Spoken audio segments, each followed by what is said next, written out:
নমস্কার, সবাই কেমন আছেন? ছোট্ট একটি মিনি ব্লগ নিয়ে চলে আসলাম। আচ্ছা, তারপরে আমরা চলে গেছিলাম হচ্ছে মহামৃত্যুঞ্জয় মন্দিরে।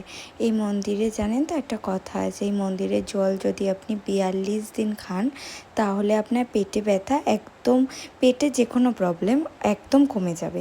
আর এখানে অনেক ধরনের পুজো হচ্ছিল, যাদের ওই মাঙ্গলিক আছে এরকম তাদের পুজো করছিল। আর শুভও তারপরে আমাকে বলল যে আমিও বাবার মাথায় জল ঢালবো।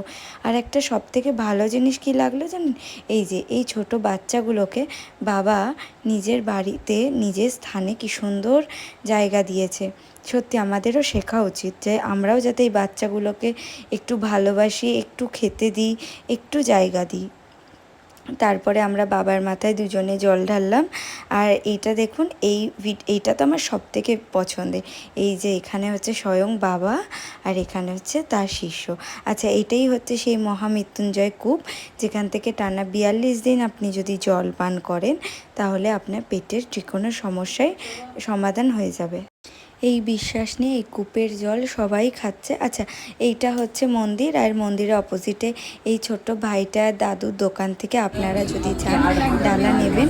তারপরে আমরা ডিনার করতে চলে আসলাম। আচ্ছা, ভিডিওটা ভালো লাগলে লাইক করে দেবেন। এরপরে রাম মন্দিরের ভিডিও নিয়ে খুব